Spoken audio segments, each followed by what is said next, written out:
warahmatullahi wabarakatuh. Kabajamtoota jaallatamtoota ilmaan Oromoo saboonaa fi sabboontuu qaqaaliiwwan ilma abbaa gadaa hundi keessanuu nagaan keessan isiniif baay'atu isiniin jedha. Har'as waan tokko nu mudate jechuudha. Maal innis wanti isiniin barbaadu keessattuu ijoolleen Kaayiroo keessa jirtan baay'ee gadda guddaan nutti dhagahamee jira.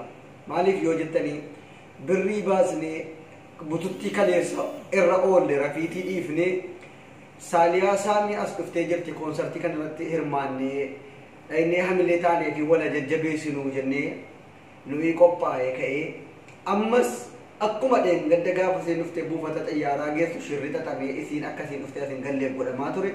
Har'as kaayyoo isii dubbatti deebisuudhaaf wanti hin hojjetamin hin jiru.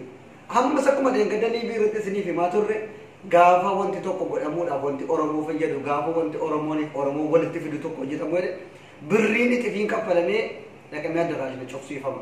Har'allee akkuma sana nuyi dhaynee uffata kireeffannee maal goonee aadaa hundaan faayamnee shamarranii dhiirrii nafne ummanni akka jiru Kaayiroon muduun birrii isaatti namni tikkeettii bitatee gaafa inni qophaa'u ammas dhaqamee daqiiqaan hin jedhin sa'atii isaarratti nuyi makiinaa qabatee deemu jedhaaroo ammas galmi cufamee jira. Rakkoo nageenyaatiif rakkoo miidhaan akkasii hin geenye nageenya keessaniif jecha akka koonsartii kana gidee biraatti dabarfamu gooneera jedhanii waan kana godhani. Yaa ummata kan keenya yaa ummata Kaayiroo wanti isinitti himuu barbaadu jabeessee nuti yeroo kanatti kan shira kana xaxaa jiru nama baay'ee miti nama lama nama tokko yookiin nama mootummaan na beeka yookiin mootummaa biratti sagalee godha gaamaadha jedhu yoo ta'e nuti garuu sagalee keenya tokko taasifannee ofirraa buqqifachuu hin dandeenya. Ofirraa kaasuu hin dandeenya. Ummata biyya biraatii sagalee nuu ta'uu danda'anu wal jajjabeessinee waan iccitii jaraa waan ofirraa qabdan isinillee waan jala godhaa jiran yoo nuuf baaftan nuti maqaa keessan hin himnu warri iccitii jaraa qabdan nuun gahaa nuti immoo yoo ofii keenya rakkoo nurraan gahu waa tokko jechuudhaaf sodaanne warra dubbachuu danda'an warra biyya dimokiraasii keessa jiran akka keenya afaan loogaman utuu hin taane jaraaf erginaan wanta kana irratti hojjennee sagalee tokkoon qeerroon Kaayiroo keessa jirtan warri kaanis nu gargaaranii wanta kana of keessaa buqqisuu qabna. Maaliif milkaa'aan jirru kanatti karama fuulduraatti Oromoon Kaayiroo keessaa walii galee jijjiirama biyyattiidhaaf isa ta'u maaliifuyyuu akka inni of jabeessee kara fuulduraatti deemu wanti godhu hin jiru. Maal gochuu qabna sagalee keenya tokko taasifannee warra otontoraa as keessa taa'ee mootummaadhaan walii galee shira adda addaa xaxee poolisootaan birrii xifii kaffalee waan nuyi Oromoo diiguu qofa hojjetu diiguu qabna of keessaa.